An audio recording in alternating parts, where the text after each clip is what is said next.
జై శ్రీరామ్. రావణాసురుడినైనా మనము మెచ్చుకోవాలి. రాముడే మెచ్చుకున్నాడు. ఇంకొకటి మెప్పు కోసము రావణుడు జీవించడు. అహంకార పురుషుడు రావణుడు. నువ్వు నన్ను కామించనిదే నిన్ను ముట్టుకోను.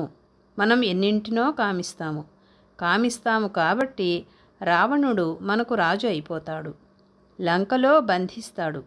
కామించని వాడిని ఏమీ చెయ్యడు. బంగారు జింకను కామించావు, అందుకని వచ్చేశావు. ట్రాన్స్ఫర్ చేసేశారు నిన్ను అక్కడి నుంచి.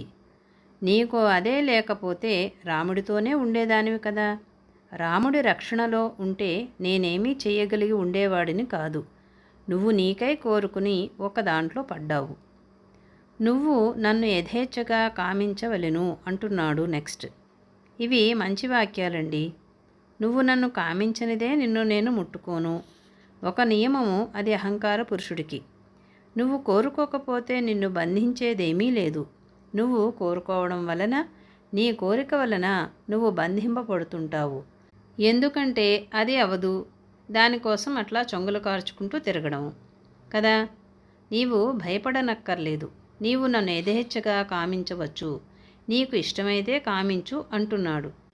కామిస్తే మరి మిగతా అంతా నేను చూసుకుంటాను అంటాడు. ఓ ప్రియురాల, నీవు ఇక భయపడనక్కర్లేదు. నన్ను నమ్ము.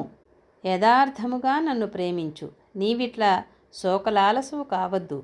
నువ్వు దువ్వుకోకుండా నీ తల వెంట్రుకలు ఒకే జడగా మెలిపెట్టుకోవటము, నువ్వు కటిక నేల మీద పడుకోవటము, ఎప్పుడూ ఏదో ధ్యానం చేస్తూ ఉండటము, మాసిపోయిన చీర వదలకుండా కట్టుకుని ఉండటము, సమయాసమయాలు గమనించకుండా ఉపవాసాలు చేయటము ఏమీ బాగోలేదు. సమయాసమయాలు లేకుండా ఉపవాసాలు అంటే తిండి మానేయడం అని కాదు. అంటే అదొక అర్థము. ఆవిడ దేవుడి కోసం తినడం మానేసింది. చస్తే చస్తాం, కనబడితే వాడు కనపడాలి. ఎన్నాళ్ళని తింటాము ఈ పచ్చళ్ళు కూరలు అనిపించి వదిలేసింది. సమయాలు లేకుండా ఉపవాసం అంటే ఎప్పుడు వీలుంటే అప్పుడు దైవంతో కూర్చోవడం ఉపవాసమే. దైవానికి దగ్గరగా కూర్చోవటము ఉపవాసము. దైవానికి దగ్గరగా కూర్చోవటానికి పనికి వస్తుందని బాగా పొట్ట నిండా తినకుండా ఉండటానికి ఉపవాసం పెట్టుకున్నారు.